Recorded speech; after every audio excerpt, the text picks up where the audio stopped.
Welcome back to Airborne Productions. Harbor Freight makes a pretty good little greenhouse. We've done a lot of work to make ours run a hydroponic setup. Let's check it out.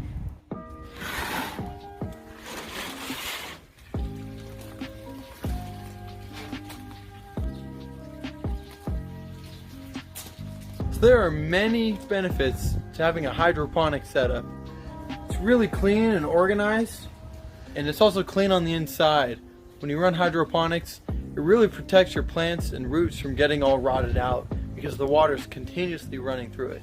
A lot of times with a traditional setup, your roots will collect water and the water won't drain out like it should. That will cause your plants to rot and die. Using hydroponics completely remedies that problem. Harbor Freight carries a few different models, but this one in particular is 10 feet wide by 12 feet long. The greenhouse comes with a steel base for mounting, but it's not really that sturdy. So we decided to pour a little curb of concrete and bolt the aluminum straight to the concrete. That way this thing doesn't blow away at all. There's one more little stability issue that's common with these greenhouses. That's these panels. They often unclip. These panels can blow away with a good gust. So we put simple little number 10 tech screw in each panel, and that's fine. The construction of this thing is pretty basic. You get your frame all set up, and from there you put your panels on. Pretty straightforward.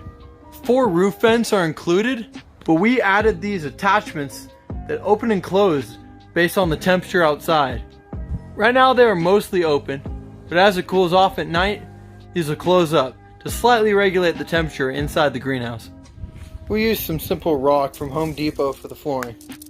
For shelving, we took cinder blocks, stacked 3 of them up,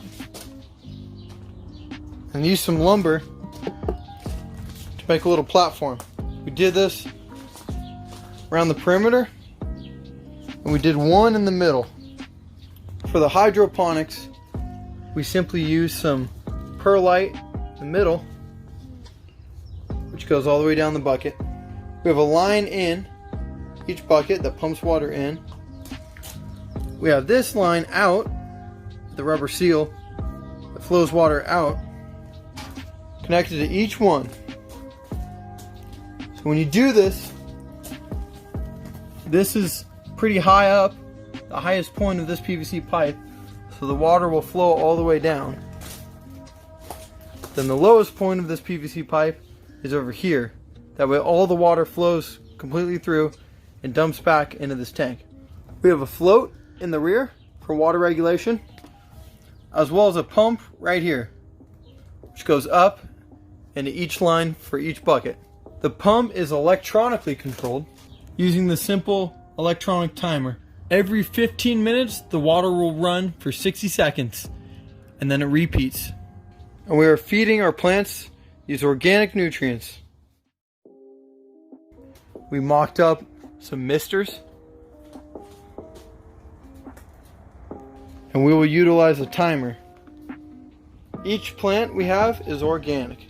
We have blueberries, Ozark Beauty strawberries, Sequoia strawberries, Super Sweet 100 tomatoes, Husky Cherry Red tomatoes, Juliet tomatoes, Roma tomatoes, red beefsteak tomatoes, eggplant, Japanese cucumber, burpless cucumber, cucumber variety, crookneck squash, zucchini squash, purple bell pepper, green bell pepper, orange bell pepper, yellow bell pepper, red bell pepper, and lastly sweet pepper. The Harbor Freight greenhouse, or any greenhouse for that matter, can be done very simply, but the hydroponic setup does have quite a few benefits. We could have simply propped up the greenhouse and buried plants in the ground, but our add-ons certainly enhance our ability to grow fruits and veggies. We will make an update video when harvest season comes around. Thanks for watching.